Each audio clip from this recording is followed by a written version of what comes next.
I'm Dave, and this is Austin Eats. I'm making pork burnt ends out of a pork belly.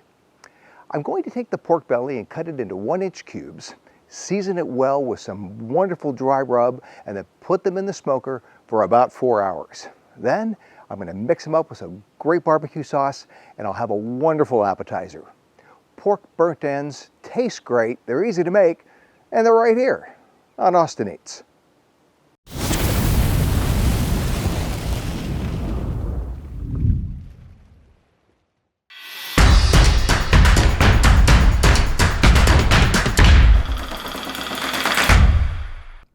I'll start by making the rub.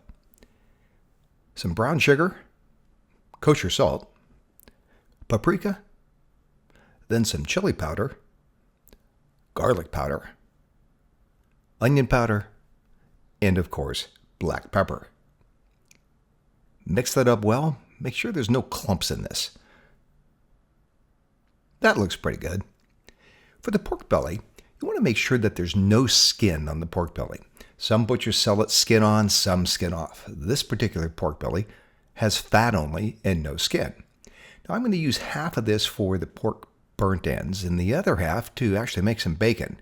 So I'm going to save the thicker side, now the left side, for the bacon. I'm going to cut it in half and use the right side, the thinner side, to make the pork burnt ends. So left side moves over for the bacon, right side will stick around, and we're going to cut that up into 1-inch chunks. Since the piece of pork belly is thicker than 1 inch, you're never going to have really true 1-inch cubes, and that's okay. You're looking to create some bite-sized pieces, that's all. A lot of recipes call for 1.5-inch cubes, and I just think those are too big to put in your mouth, and they frankly don't render very well.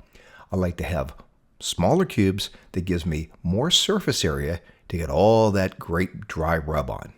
So once they're cut up, apply the dry rub liberally, and I mean a lot of it. You want every piece really well covered, because that's going to make a big difference in the flavor department. Time to fire up the smoker.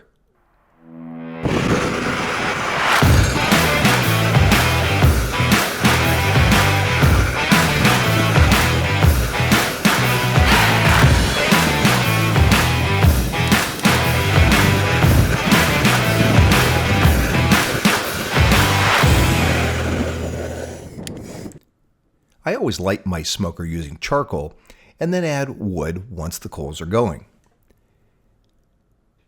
I've had these pieces of pork belly on the smoker for about 15 minutes, and I'm starting to apply the mop sauce. So anytime I have any meat in the smoker, I always use a mop sauce. And for little pieces like this, apply it about every 20 minutes. On something bigger, you can go every hour.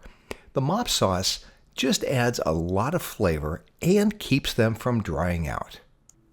I smoked these at 250 degrees for 2 hours. Then I put them in a pan, covered it with foil, and put them back in the smoker for another 2 hours. That just kind of braised the meat a little bit and made them even more tender. After that, add the sauce, mix it up, bring it to 375 and heat them up, and these are ready to serve. Hey, if you like the video, let me know, and please subscribe. I've got new videos coming out every week. See you next time on Austin Eats.